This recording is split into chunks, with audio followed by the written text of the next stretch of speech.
On December 10, 1949, Chiang Kai-shek and his son, Chiang Ching-kuo, would fly out of Chengdu to Taipei.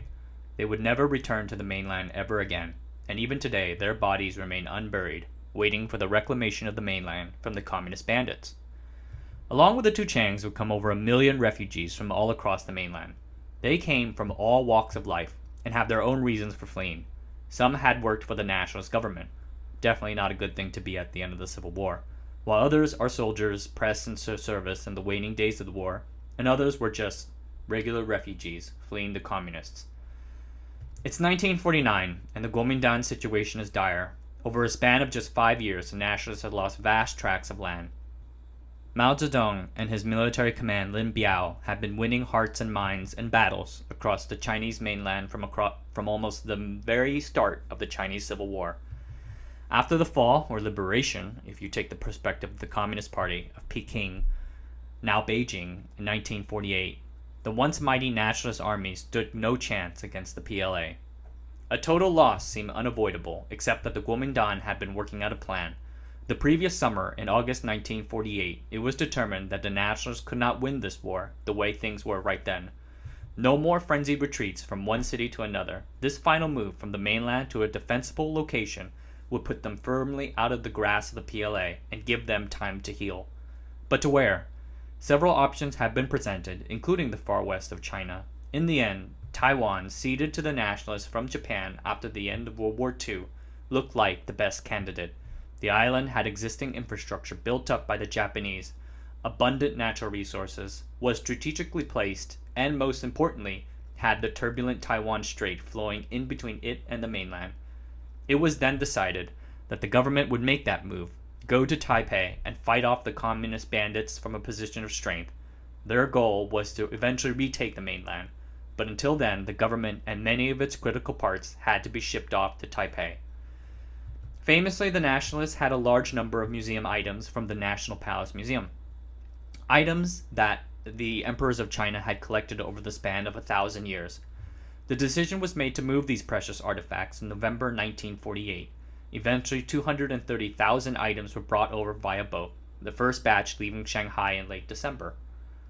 2 boats left without a hitch, but the third boat, desperately trying to leave ahead of the communists, left many of the artifacts behind after the sailors on that boat realized that it was going to Taiwan.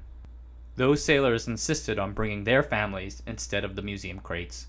4/5 of the collection was left behind, but what did manage to make it across the strait remains highly prized and makes up the majority of the collection in the National Palace Museum today. Everyone pitched in on the retreat. Nationalist officials reached out to as many scholars and business elites as possible, begging them to join in on the retreat. Many such elites heeded the call and fled. Chiang Kai-shek ordered an operation to take all of China's gold from the central bank to Taiwan, 774 boxes of gold in all. This gold would play a future essential role in stabilizing what is now Taiwan's currency, the new Taiwan dollar. An average of 50 to 60 planes flew fuel, equipment, and ammunitions daily between Taiwan and the mainland. The last pilots flew out of Shanghai as PLA troops stormed into the airport. The whole retreat was a frantic, desperate affair. By the end of the Chinese Civil War, there would be just a few last strongholds on the islands of Taiwan and Hainan. A reporter in 1949 had arrived at a city in Hainan, one of those last Kuomintang strongholds, and found chaos. A people in crisis. Soldiers and their families took up every possible spot in the area, in churches, on public housing, homes, and just camping on the sidewalks. They had fled there from Guangzhou after that city's fall. Their stuff was scattered everywhere, and there seemed to be nowhere to go. "Where are we going?" the reporter heard someone ask, but nobody had an answer at the time. 5 months later, in 1950, Hainan itself fell. The PLA had staged an invasion from across the small Hainan Strait, also called the Chongzhou Strait. The last remaining troops and refugees were corralled into the last remaining naval vessels and merchant fleet ships bound for Taiwan.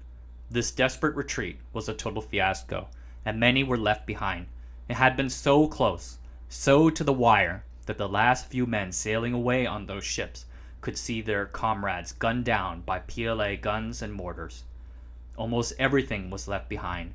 Those arriving in Taiwan would have nothing but the clothes on their backs. But these troops did not expect that there would be much time for them to mourn their losses, because they knew, and so did Chiang Kai-shek, that the communists were coming to Taiwan. Thanks for watching. If you made it all the way this far, you might be interested in a new book that, well, it's more like a collection of scripts.